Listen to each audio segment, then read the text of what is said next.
Welcome to Folio, an actual play podcast about solo and epistolary TTRPGs. I'm your host, Seda, and I'm showcasing multiple possible experiences of self-paced games by inviting guests to play them alongside me so I can compile our stories together. Today we are finishing our game of Village Witch, a solo journaling game about a witch finding a home by Elliot Crow. With me again are Agatha C. and Rhiannon Daly. Check out their links in the episode description, and check out the show's Patreon at patreon.com/foliopod. Tomorrow is the winter solstice. That wasn't planned, but it's beautifully fitting.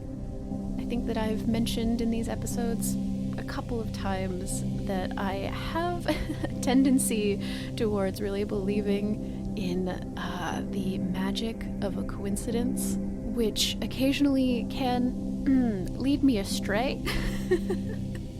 But when it's something that's low stakes, it's just kind of fun and satisfying, which is also how I feel about the fact that this is going to be the last episode of the year. I first started conceptualizing this show, or something very much like it, a long time ago, years at this point, I think. And then a series of factors such as getting medicated for ADHD meant that I finally started working on it seriously this summer. And then I started posting episodes kind of spontaneously, a little bit sooner than I expected, because I thought that it would be fun to have the first arc wrapped up for Halloween. And I was right, it was fun. And now, here we are. It is all very tidy and fits together in a way that's deeply pleasant to my particular brain. And now, yet again, 2 of our witches are staying put and 1 is moving on. Will spend some time with me as I build up Duck's next home, and then the rest of the crew will join back in to set up the season and close out the year, both for them and for us. Thank you, sincerely, for any amount of time that you have spent with me and with us, whatever it has been. I deeply appreciate it. Thank you. Let's play a tabletop role-playing game. And now we move into winter. This is Viv's favorite season, and she is deciding to stay in the mountain village for another season at least. So I've gone to title this track that I'm recording Winter, due to that being the season I'm recording. What I've typed is Wubter. I'm just gonna leave it like that. This is a game about magic. There's no such thing as a mistake or a coincidence. That's what the universe wanted me to type. Because of magic. Whatever. So winter is very, very cold. For Ginkgo, at least. They've moved locations from one part of the grassland to another. I don't know if Ginkgo is really able to tell the difference, really. I think the elevation of the current location is lower than where the village was at before, where they set camp. So it is a warmer place, but to Ginkgo, it just feels very, very cold. It's starting to snow at certain times, and I don't think it snows consistently, but the wind is definitely, it feels like knives on your skin because it's always blowing, and in the cold it just really dries out your skin. So we already know that Duck is moving to the seashore. Let's glance back at those other location questions. Who will I miss? Well, that's fairly obvious, right? But I think everybody, they were nice people. They're just a lot for the most part. Sometimes, I think a lot about a post I read about how people in big cities, I think it was specifically talking about New York, sometimes being interpreted as rude because they really give people a lot of space, and that it is actually, like, in a lot of ways a defense mechanism to living in such densely packed places that, you need to just pretend that other people don't exist sometimes, and that is actually a service that you're offering when you're on a crowded subway. Letting everybody just pretend that they aren't currently packed into a tube with 400 people or whatever is kind. It's just that if you're not from there, it might read as like rude and inconsiderate. And I think that basically what I've established with the forest place was that they just did the opposite. Like, they're so densely packed that they just decided to always be in each other's business all the time. I don't know. Culture, it it evolves. Yeah, so I'll miss everybody. And I do miss Connie, but I think that like it isn't terrible. It's nice. Like they're going to visit. We have plans. Like they're gonna come up and visit. They've even decided like, usually I just send some of my stuff because, they make the jewelry and everything. And normally they just send it along to be sold with whatever sort of traveling traders come through the forest town, or whoever like usually represents the wares from the forest town. And they're like, you know what? I miss traveling. I'm gonna start doing that. And so they're gonna come visit on their way to like sell their stuff. And it's like a really nice positive change in their life too. Like they kind of have a like, oh God, have I been stuck? Have I stuck myself here in a way that wasn't totally necessary? Like, can I still be out exploring? And so it's like, it's sad and it's hard, and also it's really good. Yeah. So what is the new house like? This one I actually do have a vision of, but I am still gonna roll on those 4 suggestions just to see. Oh god. My dice fell off the table, which down we go rules means I have to kill my character. Sorry, Duck. Got built into a cave again. No, it's not built into a cave. It's a little, this is like the vision I'm having of this is very much just like, fishing village. Lots of airy sort of wood and stone seaside places. I think they live in like they're like they're right near the water, but they can't like really get into it.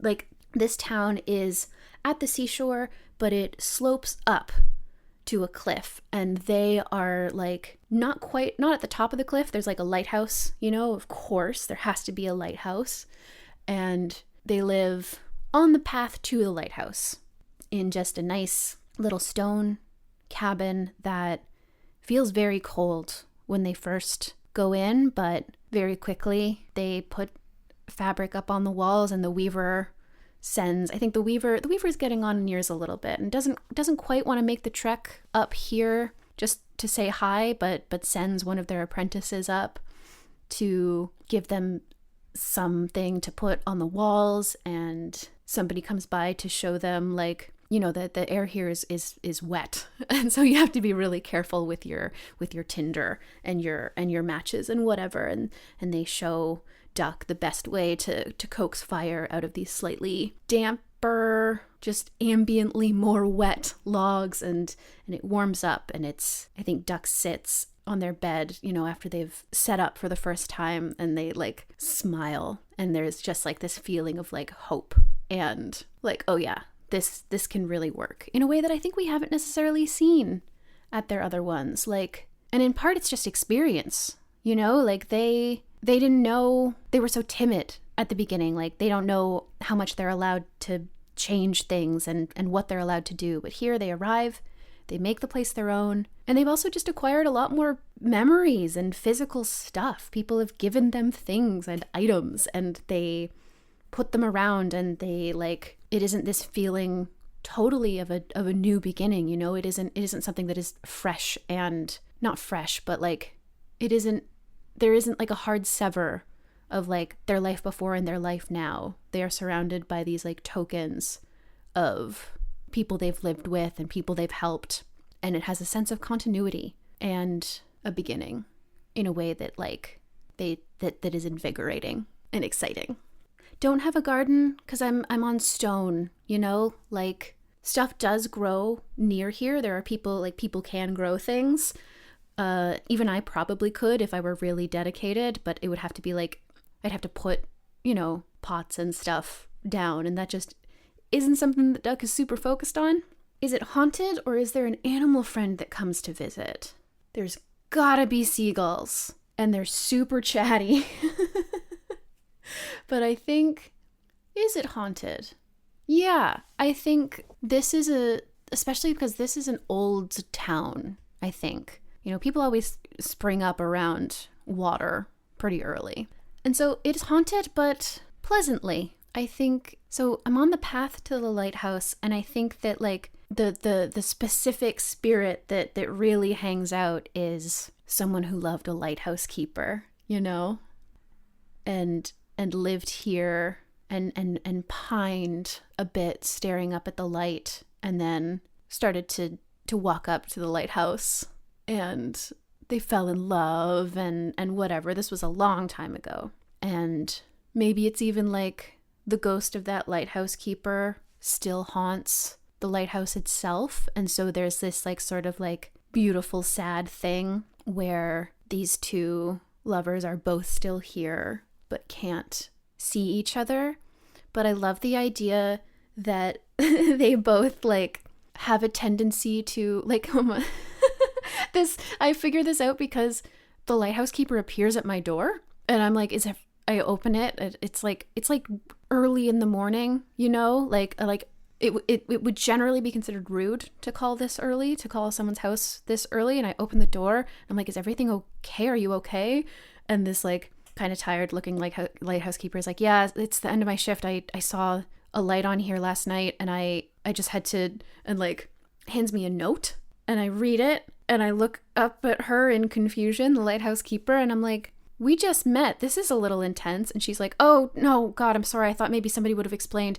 It's not from me to you. It's and explains the thing about the two ghosts, and is like, yeah, so this is actually something this is a huge relief for me, because I used to have to bring these notes here and then wait for, like, keep coming by until the ghost that is haunting here could, you know, conjure up a reply. And now someone's living here, so you will just be able to get it, and then you can bring it to me, and that's great. So basically, these two ghosts are in a short, long distance relationship where they send notes back and forth that they do ghost powers make the note, but also probably I will start writing the notes for her, the ghost, you know? Like, I'm like, hey, that seems really hard for you. You have to like physically manifest something. It's a lot easier to just talk to me. I'll write it down for you. I don't mind.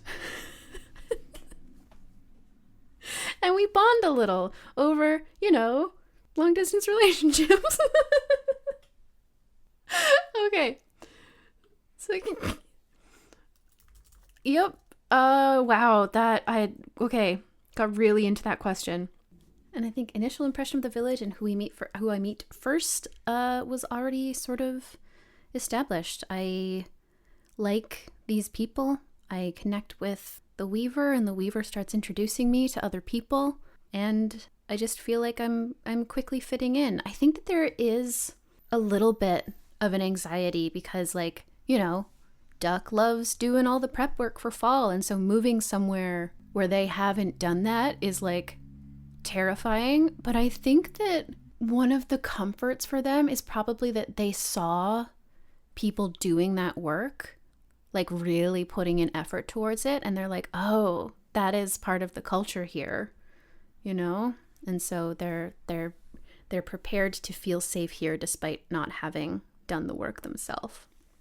There's an occasional bite in the air as the seasons change yet again. Autumn giving way as much of the world begins to sleep for the winter. What candles do you light in the dark of winter evenings? What drinks keep you warm on a cold night? What do you enjoy about winter? The drinks part is interesting.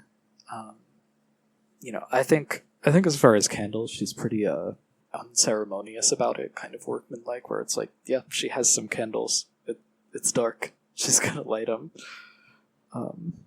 They're like, everything has to be lanterns here, right? Like, the wind is so unpredictable and everything can just be so damp that everything has to be these little glass lanterns. Oh, and I think we see like a memorabilia from the desert place. Like, you know, I was living in that place with the glass art and everything. And so I think we see, like, I pull out a lantern that was designed by that same artist that they like left for me, or that was given to me as a gift or something. And there's a you see, like, you know, for a couple nights I'm like tinkering with things, and I managed to like sort of use, like, carefully remove the glass from that lantern and put it into a lantern that's more like designed for this climate and their sources of fuel.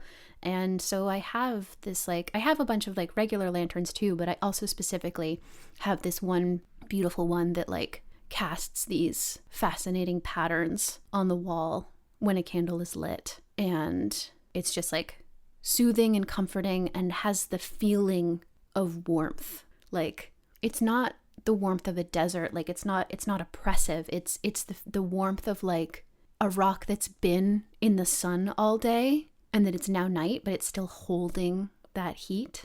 Like there's just something about it when this specific lantern is lit. Every surface that you sink into sort of has that like feeling of that residual energy, that residual heat, just still sitting with you and then gently dissipating.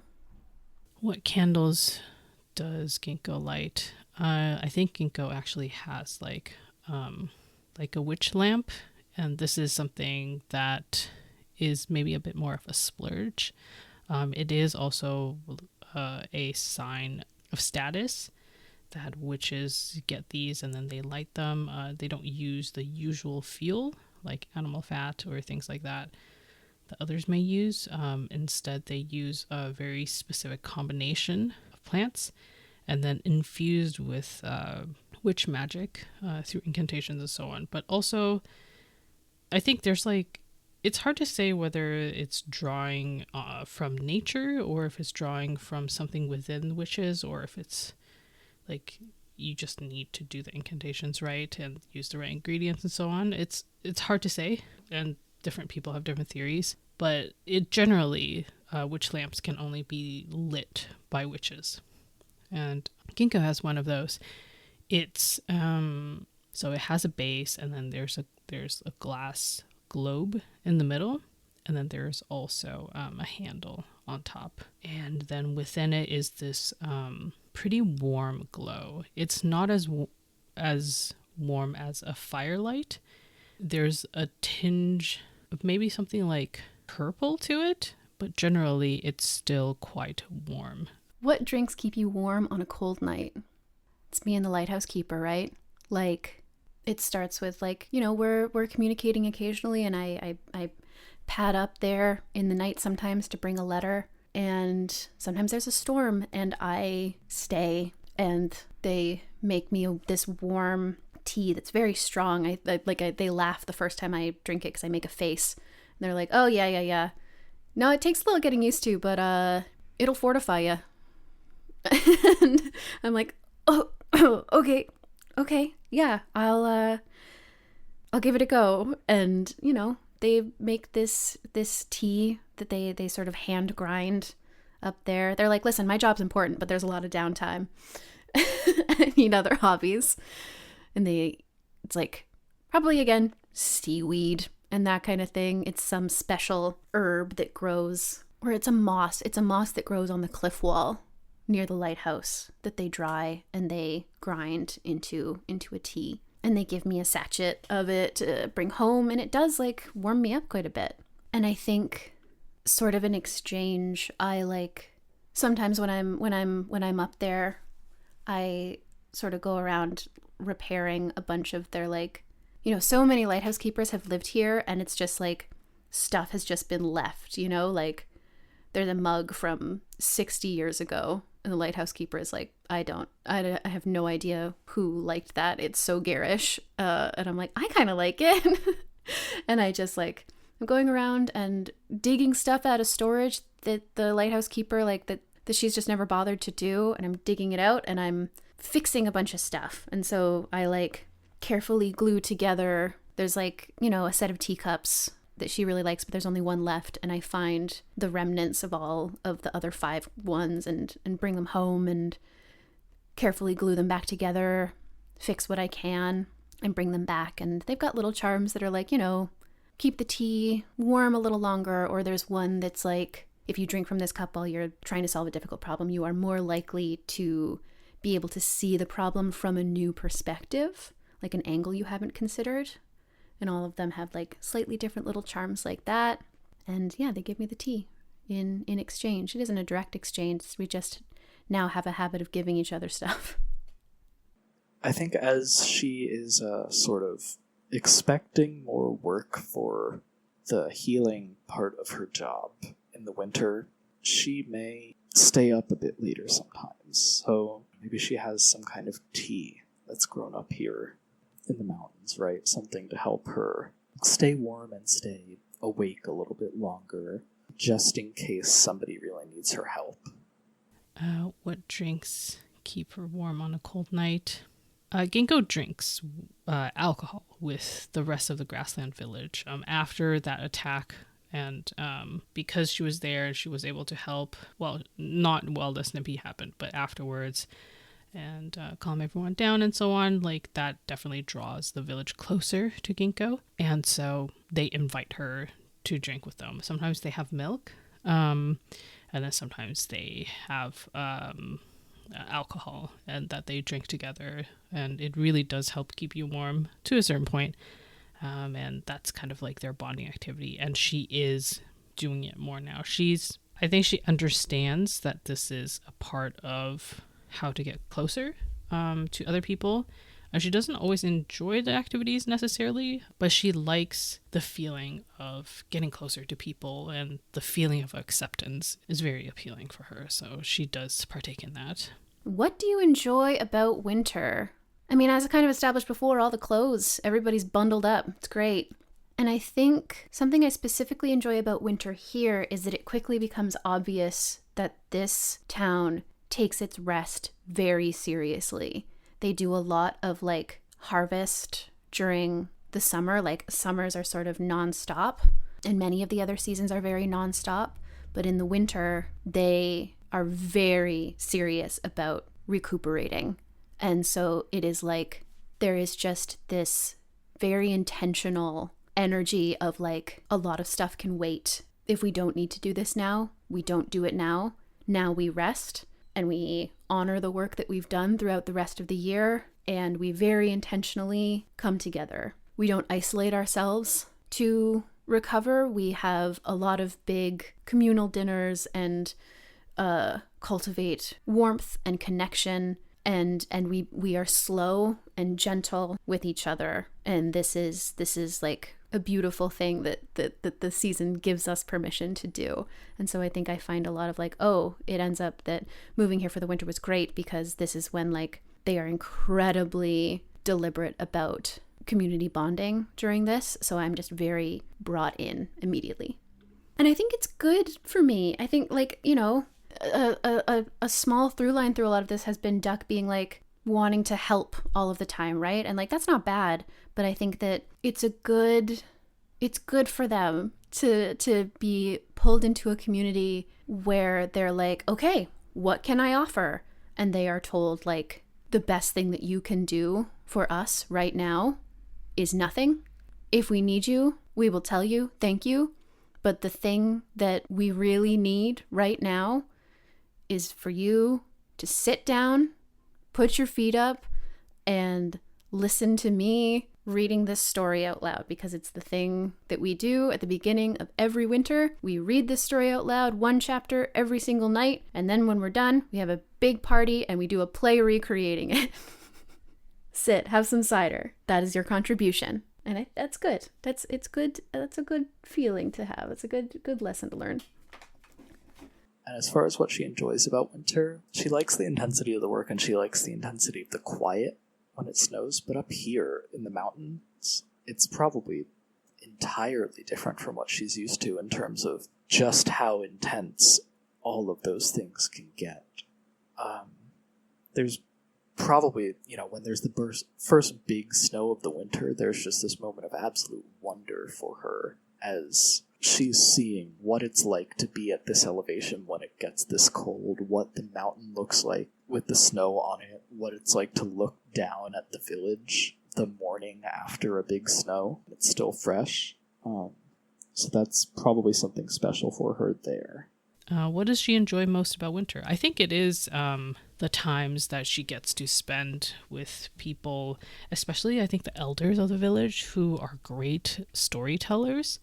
And like in the darkness of winter, when you're just often inside the tents, That's when the storytelling really takes over as like the major entertainment and also just the major thing that you do, really. And she's hearing a lot about the stories of the village, the stories of previous elders, and then occasionally she gets tales of Ephedra's mother, the previous elder, who is sort of still haunting Ephedra, but just in a less strong sense. Like she's having some of her wishes fulfilled, and she gets to communicate with her son. So maybe that will start to fade more and more. But in the times when Ginkgo hears from the other elders, the older people in the village, about the village leader, that's when she really gets a stronger understanding of the pride of the village, what they hold to be good and true, and then also the ties that bind them to each other. Very clearly, Ginkgo wanted to learn more about this village. She did not move on when the seasons changed. So yeah, that's where she's at. I will draw my first card. Let's start drawing cards. So let's pull some cards.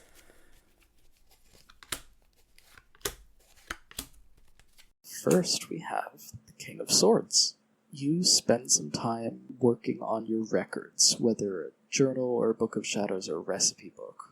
What is your favorite way to record things?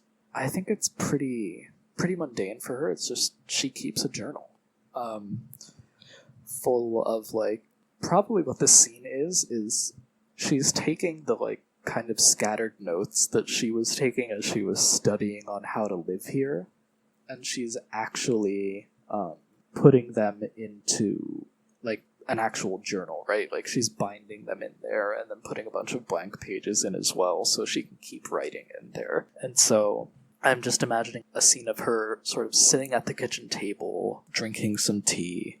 It's starting to get late, and she's, maybe as she's finishing up dinner, she starts to get out the materials to bind her notes here into a book, to serve as an actual journal for her, for reference later. Now that she's decided to spend her third season here, she's choosing to make, something that was a little more transient, like some notes on scraps of paper or parchment or whatever, into something a little more durable that she expects to keep for a while. And we just kind of sit with her through the work of putting together this object. It's not fancy, but it's something that she intends to keep, and that matters when she hasn't really had something like that before. Six of Swords. Reversed. I know that doesn't mean anything in this game, but I do just feel the need to note it.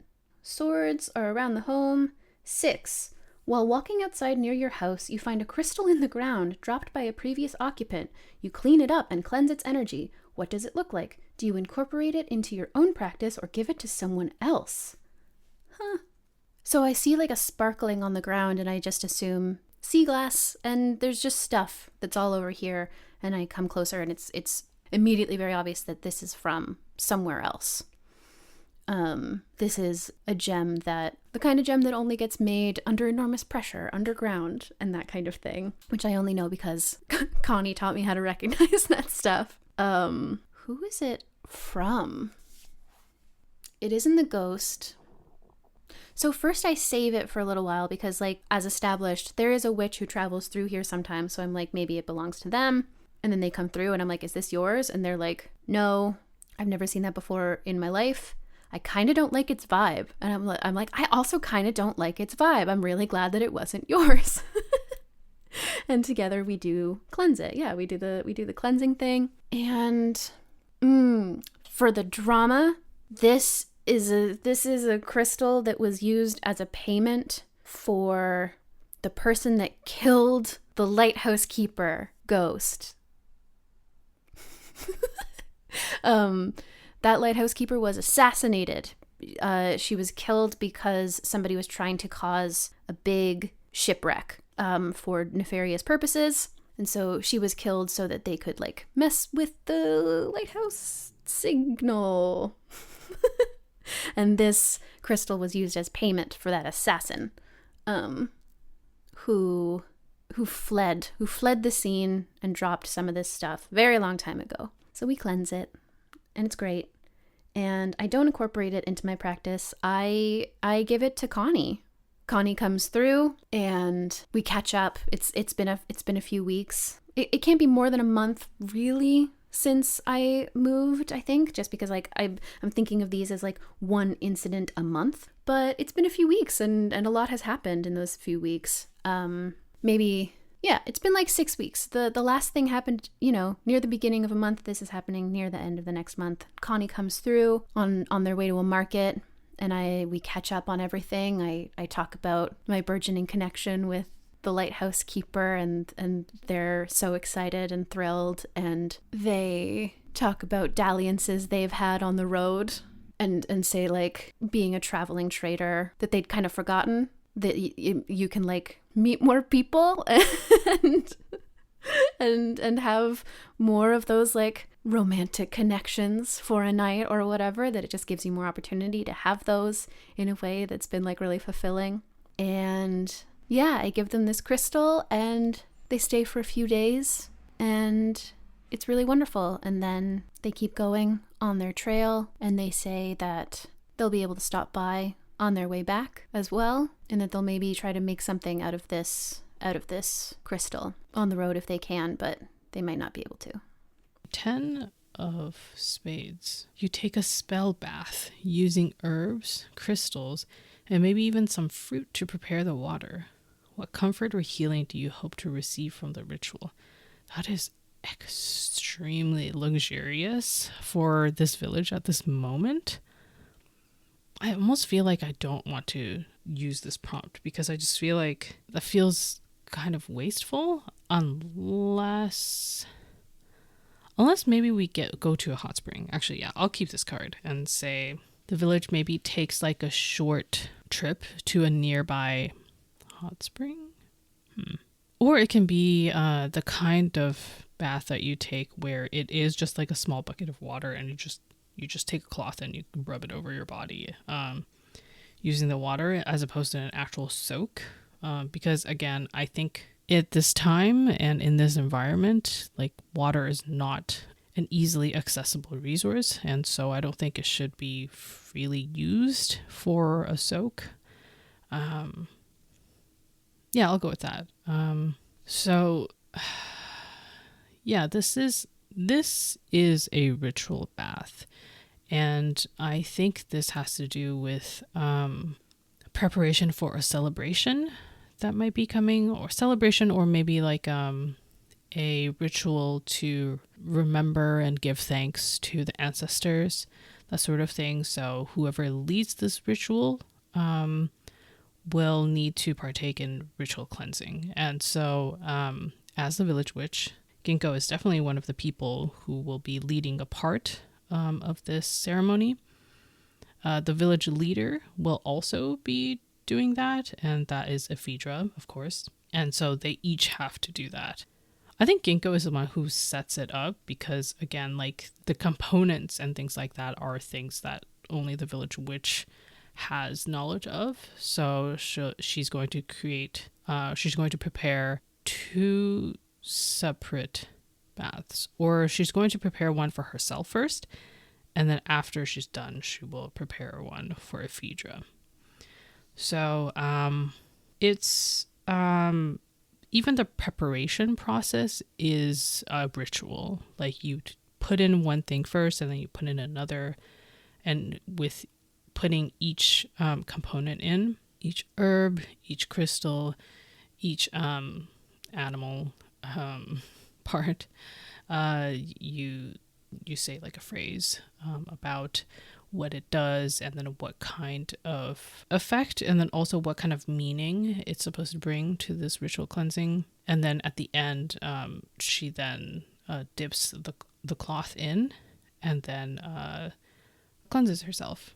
And that part is the shortest part because it is very cold. So it's kind of like a quick scrub to get through the whole thing. And then what comfort or healing do you hope to receive from the ritual? I mean, I feel like it is nice to be able to clean yourself. And the smell of the bathwater is quite fragrant, actually. it has this like maybe it might smell like a bit smoky, actually, smoky, but also like I think there's a kind of grass in there that has this like bittersweet scent. And so it's like smoky and bittersweet. And when you smell it, you feel like you passed through flames, and like all of the part of you that was like all the impurities have been kind of burned off. Is what the smell evokes. And so I think being able to clean herself, and then also like feeling like, yes, like those aspects of myself, I can cast them behind all the negative emotions, and then all of the tiredness that may have been building up. That's what Ginkgo wishes to release with this cleansing. And after she's done, then she goes through the same process. She dumps out the water, and then she draws another bucket, and then goes through the same process. And then she summons Ephedra.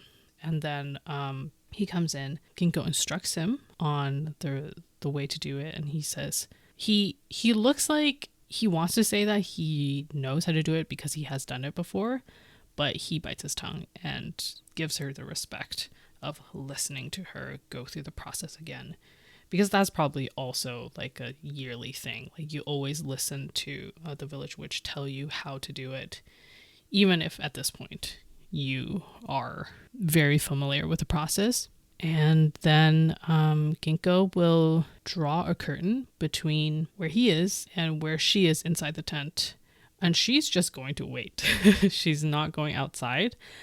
And I think there is like a moment of hesitation from Ephedra, because I think this is how it was done the years before as well. But the village witch before was not someone that was so young and attractive like Ginkgo.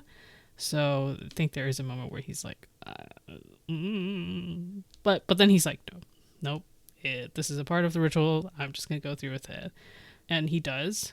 And I think it is also very distracting to Ginkgo.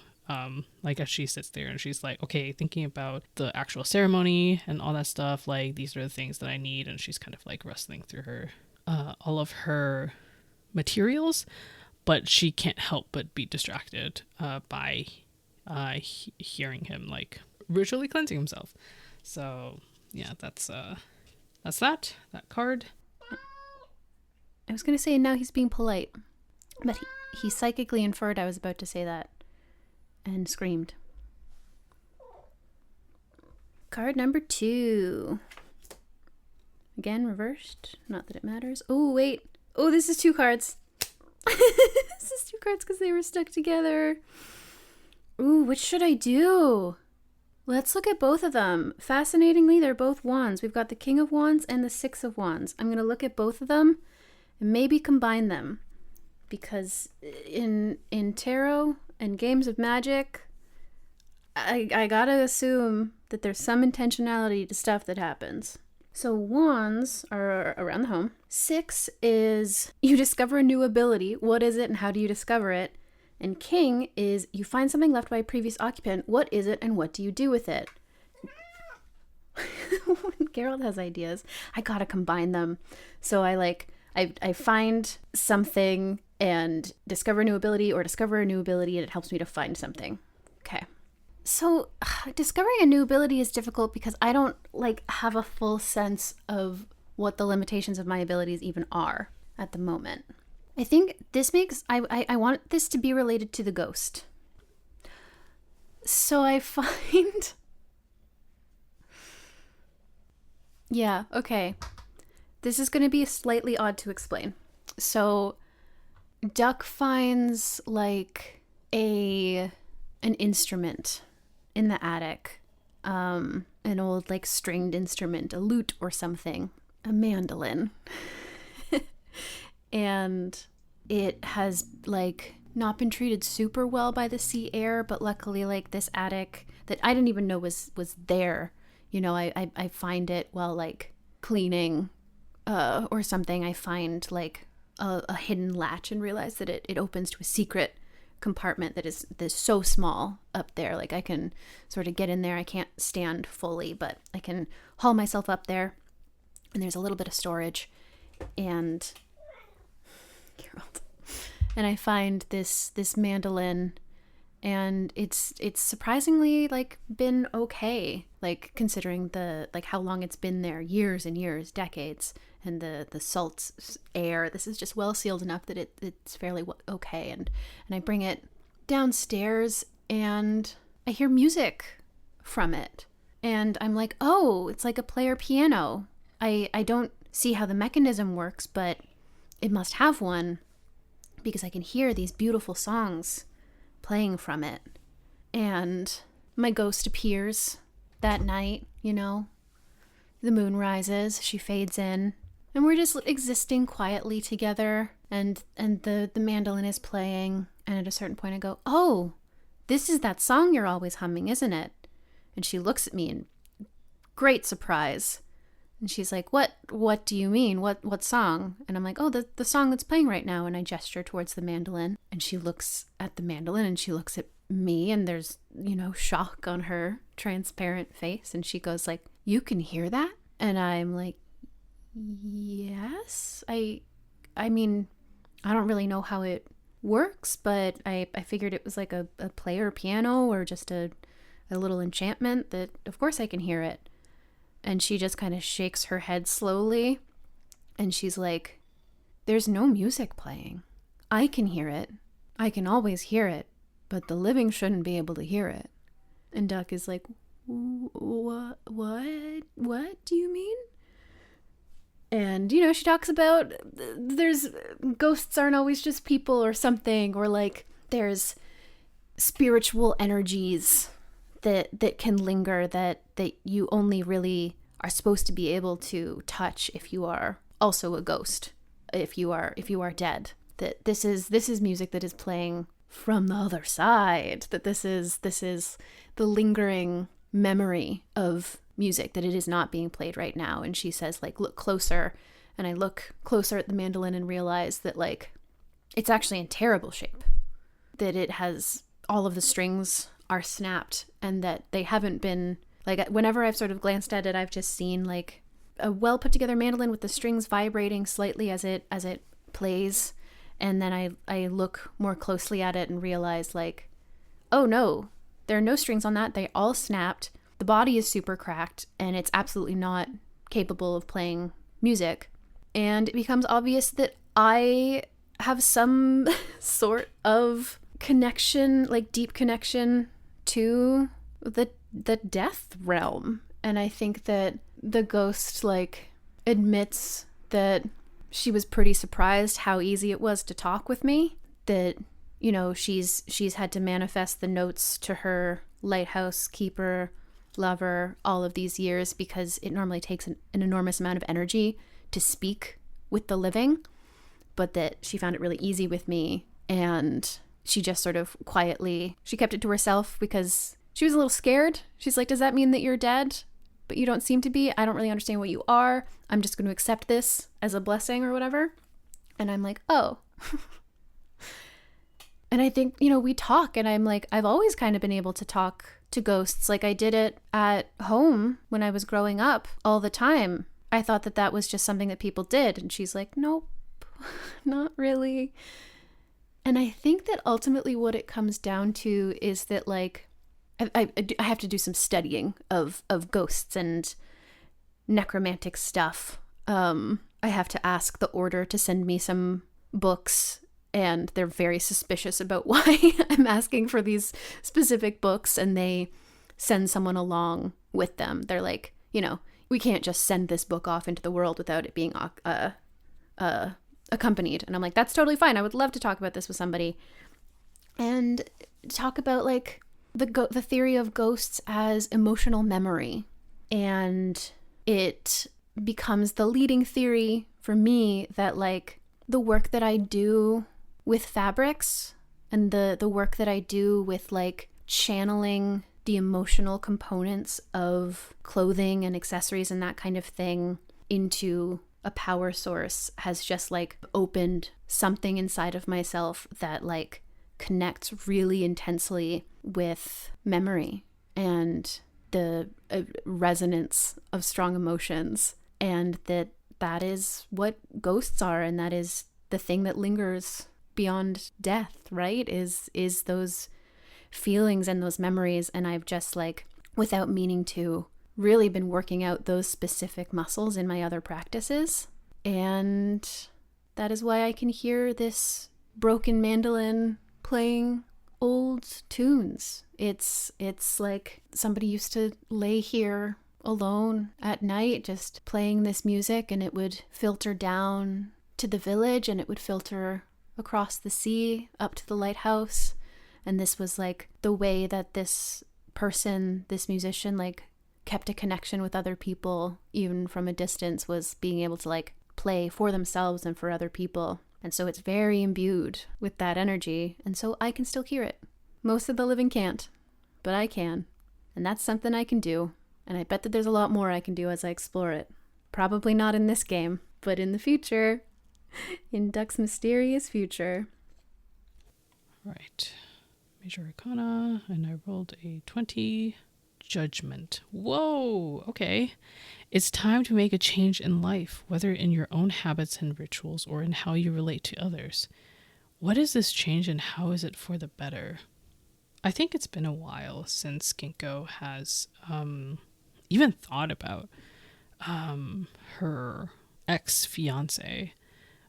Life has just been pretty busy and full of changes for this past year, which was a part of what Ginkgo was expecting, because, you know, there's just, when you have a full-time, all-consuming role in a village, it just tends to eat up your attention. But also adjusting to all the changes and things like that, she knew that it was going to preoccupy her, and that was what she wanted. She wanted to prove herself. She wanted the distraction from the heartbreak of being basically cast aside by the person that she thought she was going to marry. But when it actually happens, I think this is just like one of the days of winter when she realizes, oh yeah, I haven't thought about it after she sent that one letter, never got a letter back. And she's kind of reflecting on her present and the things that occupy her mind, helping the village that she's in, setting down roots in each village has been a big part of her goal. And I think this is the moment where Ginkgo admits it to herself, that she is also getting quite distracted by someone specific in the village as well. And before she can fully say the name of the person to herself, the bell that hangs outside of her tent rings, and this is someone asking to come in, and turns out it's a Phaedra. And when he comes in, he has sort of like a nervous expression on his face, which is very rare to see. I think the last time that we really saw it was basically the stampede, or actually no, that wasn't a nervous expression. That was a intensely focused expression when he was trying to help redirect the stampede, and also basically help save the villagers that might have been in its way. I think the last time that we saw it was when he had that conversation with the ghost of his mother, where she was like, well, these are my wishes, one of which is that you are going to get married. You're going to find someone to get married. And he just has that expression, you know, it molded from like joy and grief at, you know, being able to speak to his dead mother who has been haunting him, to this kind of like, oh, mom, no, please. And yeah, seeing his expression, Ginkgo is reminded of that memory. And then she realizes that, oh yeah, that was the expression. That was what his expression meant when he glanced over briefly at me. He was nervous about something. And this also makes Ginkgo nervous. And so she stands, and actually, I don't think she stands. I feel like the tents you can stand up in them, but it's not super comfortable. So I think she just kind of shifts so that she gives him her full attention and asks, what do you need? And he sits down in front of her, crosses his legs, and has a very formal posture. And he says, "My mother has spoken to me again." And she's like, okay. And then he's like, "No, that's not how let me try again. Do you plan on staying in this village?" And Ginkgo blinks, because she has been thinking about that. She wants to, I think, on one hand, because she really does like this village. She likes the villagers. She likes how close it feels. She also likes that it's not static, that the village does move, so she can move between different places and see new sights while staying with the same people. But at the same time, it is extremely cold, and there are a lot of things that she's just not used to, and she doesn't know if she'll ever get used to them. That's one of those things where you can never be sure, right, when you leave home. So she hesitates, and he notices that, and he says, I don't want to force your decision. I just wanted to express that I would really like it if you stayed. And when he says that, the look that he gives her, well, first of all, he is definitely blushing, from what she can notice, but also there is a kind of vulnerability in his eyes. And she adjusts her posture to be more formal now. And she says, "Ephedra, I've been meaning to ask you. Well, one of your mother's requests was for you to be wed. Do you already have someone in mind for it?" And Ephedra freezes and looks at her unsure, because in his mind, he thought he just expressed who he had in mind. So he's not sure if this is like some kind of a rejection. Anyway, his mind is going so fast trying to figure out what's happening, while Ginkgo's kind of also watching him to see his response. And when when he seems to freeze, she says, "If you already had someone in mind, I don't want to force your decision or anything. I do think that it would be good for you to start fulfilling the things that your mother have said that she wishes for you to do. Well, I would like to stay, but I think it will be hard for me to stay if I have to see you wed someone else." And now Ginkgo is blushing very hard. And that's the end of this card. Here we have the Three of Swords. Very, very sword season. Let's see. Alright, Three of Swords. Someone comes to you in need of counsel. Oh, let's see. I think this is probably... this is a situation where even getting to her house, right? Having it be, like, kind of on a hill overlooking the village and having there be snow on the ground and everything is going to be pretty difficult. So I imagine this is someone who, like, this is pretty serious. Maybe it's not actually something serious. Maybe this is the baker coming up to the cabin again, and maybe she acts at first like she's kind of making an excuse to come up here, right? She comes up asking for advice, but it quickly becomes clear that the thing she's asking for advice on is something that she could have figured out herself, right? Maybe it's some kind of health-related thing regarding, like, the winter, right? And staying safe while working in the winter, or, like, something with preserving food or ingredients for the bakery, right? So that they don't get moisture in them from the snow and they're not going bad, and etc. And it quickly becomes clear that this is something that, if she's been living here this long, she already knows it. And she actually just wanted to come and talk to Viv some more. And I think Viv is a little bit perplexed by this at first, but she's happy for the company. And so the two of them, I'm imagining the two of them just sitting kind of late into the night, at Viv's kitchen table, talking and, enjoying each other's company. And I'll draw my last card for Winter. A 5 of diamonds. You visit the village bakery. What is your favorite food there? I love that. Oh, what a contrast. I don't think the village has a bakery, first of all. I think I'll say that Ginkgo visits one of the families, and they are known, at least one of them is known for making very, very good dessert. Let's say that. And they bring it up.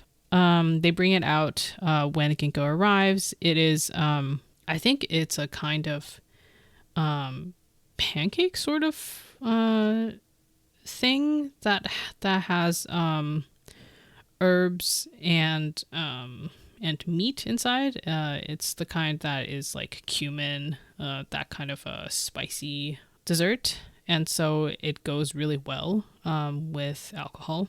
And that is what they have while they spend time together. And it is a good time.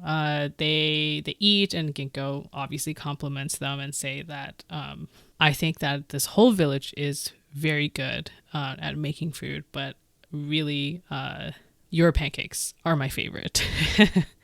And yeah, I think one of the couple, he kind of preens and is like, yes, I know, I'm so good.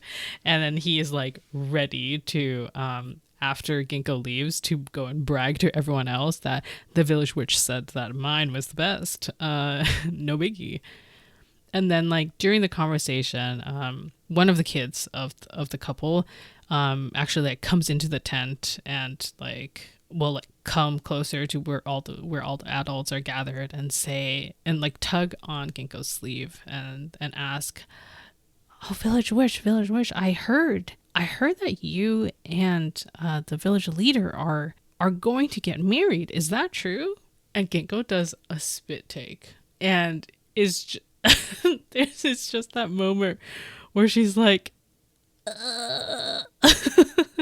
and that like blushing so hard, and then the couple are like, "Oh, look what you've done, you've you can't speak this rudely to the village witch," but they clearly look like they are enjoying this. And then the kid is like, "What? I'm just curious." And then like more kids stream into the tent, and then their parents are like, "Close the tent flap, it's too cold." And they're like, "Oh, is the village witch here? I heard." And then like it just becomes very loud and festive inside this tent as all the kids and really the parents as well dogpile Ginkgo to find out what is happening and what is this development in her relationship with Ephedra. Let's pull our last card of Winter. Reversed. 10 of Pentacles. So pentacles are around the village, and 10 is you walk through some of the village shops. Which is your favorite and why? I love ending on such a mundane note. That's so wonderful. So it's the dead of winter. The first thought would be the place where the weaver sells their stuff. But I don't think it's that. I think it's a little cafe / bakery that hosts a lot of the like communal gatherings in the evening. It's just sort of a standard place to hang out and eat and do whatever during the day. But at night, it becomes just a community space where a lot of these winter gatherings are held. And I'm working on an embroidery. Somebody is about to have a baby, and I'm working on an embroidery for the nursery. It's just very simple, and it's one of the most requested charms from parents, which is just a sleep aid. And so often, I think even at home, my first home, and even the other places where I've lived, I've done all of my work at home by myself. And the thing we see here is like I bring my thread, my fabric, and I say hello to all the people in the cafe. I see someone trip and pick them up and pull a little magic band-aid out of my pocket and smile and slap it on their knee. And they hug me and run off. And I grab a baked good and I chat with the baker.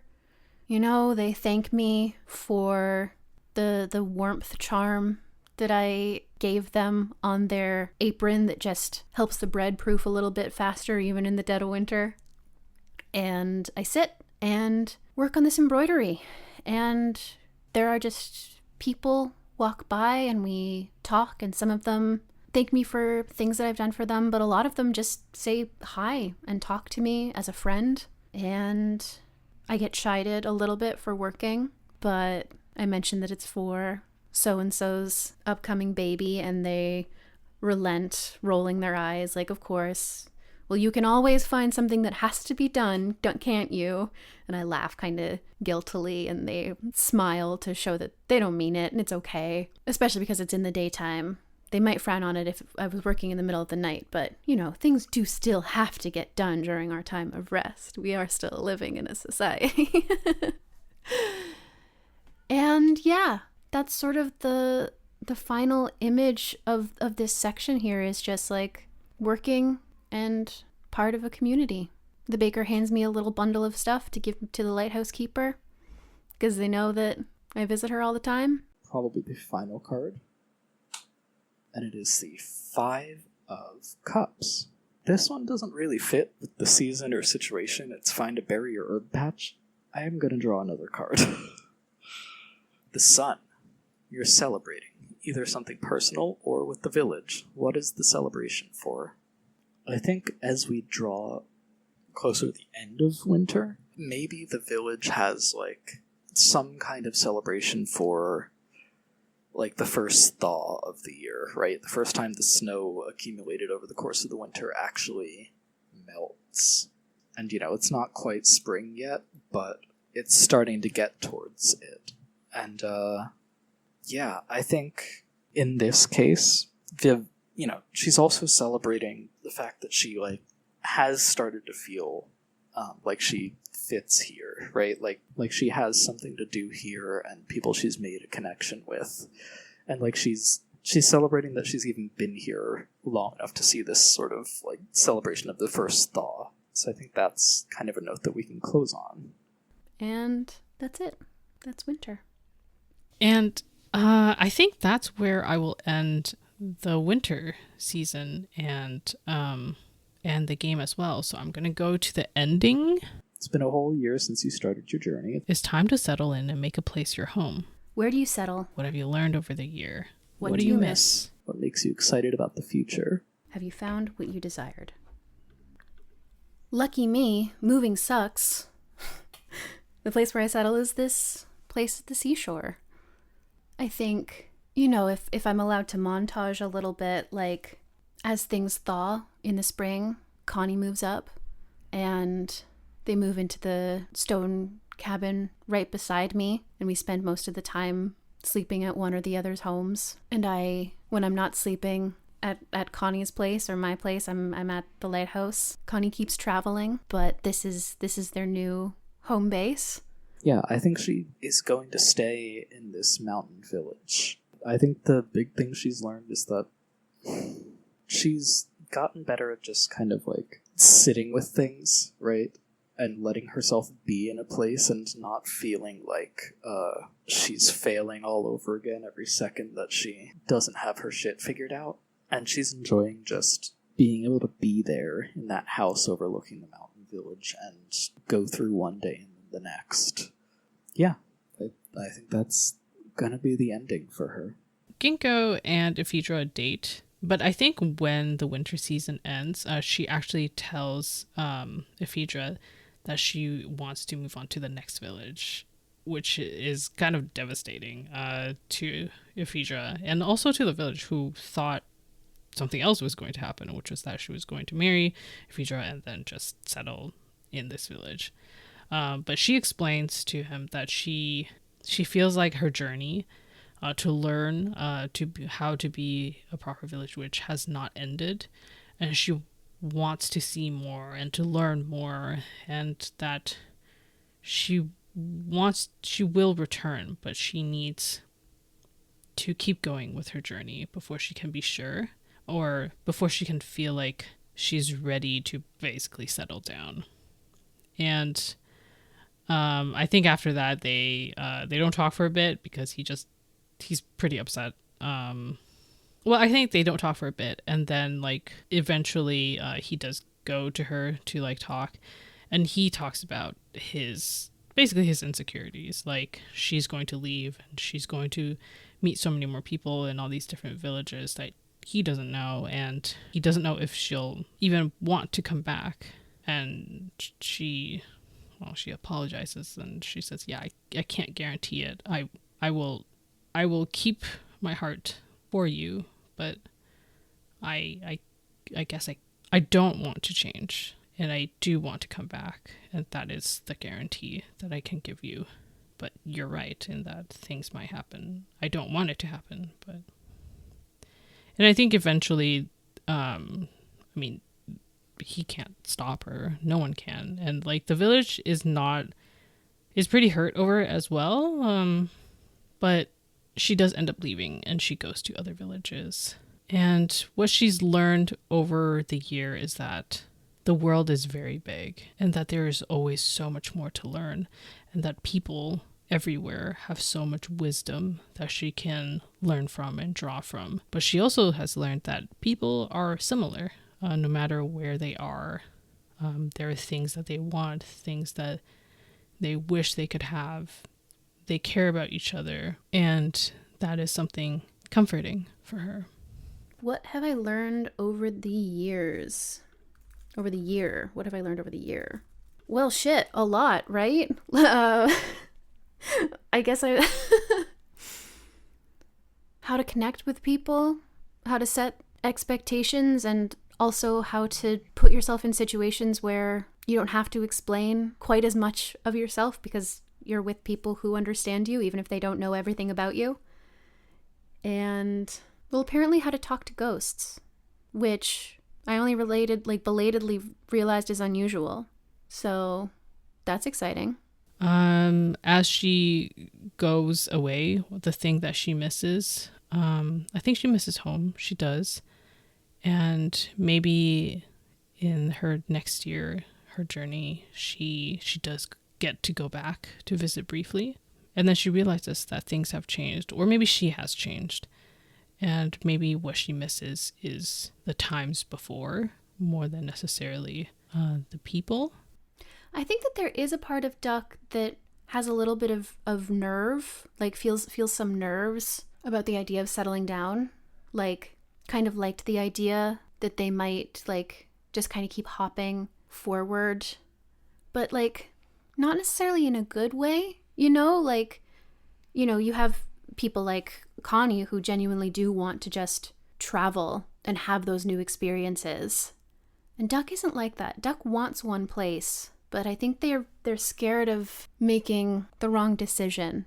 You know, they love getting prepared for stuff, and they're not quite as good at accepting that they've done what they can. And so they miss being a little less committed, but it's much more fulfilling to be settling in, to know where they're going to be for at least the next little while.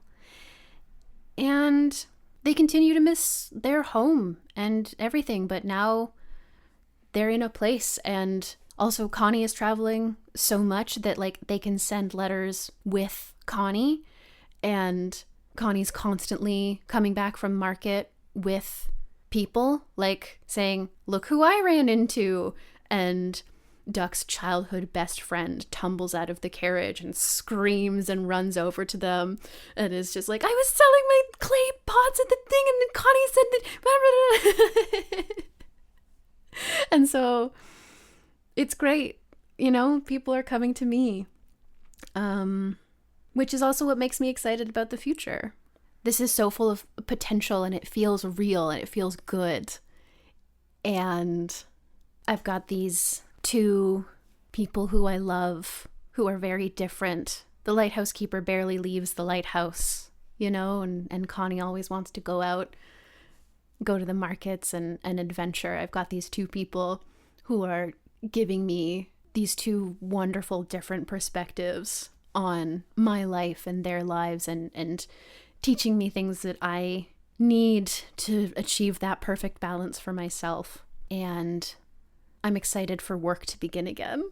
Not that I really stopped working. Duck doesn't stop working, and there are always things to be done, but they're excited for spring for the first time. Like, this is a place where, sure, there's work to be done in fall, and there's always work to be done in spring, no matter where you are, but this is a place where, like, they are going to be busy. The weaver is going to teach them how to work with, like, nets and that kind of thing, and how to work better with these aquatic plant fibers, and I'm going to learn how to channel more power into them, and I'm going to try and talk to every ghost in the lighthouse, because I feel like lighthouses just are fucking haunted, you know, like densely haunted. The lighthouse keeper is like a little bit convinced that every single lighthouse keeper is in the lighthouse. It's just that only one of them like pops up regularly because, you know, she's got letters to send to her lover. And I feel like seaside towns just feel haunted as shit, you know? So learning that I have a connection with the dead, I'm like, yup, this is a place to be. I'm going to investigate all of these. I'm going to touch every single big feeling that's ever happened in this town. And I'm going to figure it out. And it just feels good. It feels right. I'm happy to be here. What makes her excited about the future is going back to visit the villages that she's been to already, and then also going back to Phaedra. I think she misses him a lot too. And I think she has found what she's desired, which is her place in the world and who she shall be. And that closes this chapter of Ginkgo's life. Have you found what you desired? Yes. And I think that a huge part of that is that I just started on this journey not knowing what I wanted.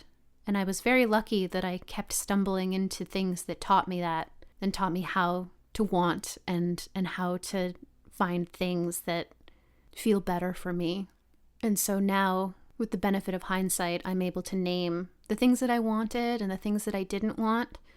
And in reflecting on that, I am able to take the time to create a vision of my future that I can work towards on purpose for kind of the first time after really stumbling through life for a really long time. And that's really special and wonderful.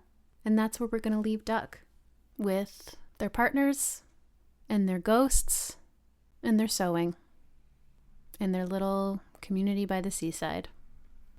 This has been Village Witch.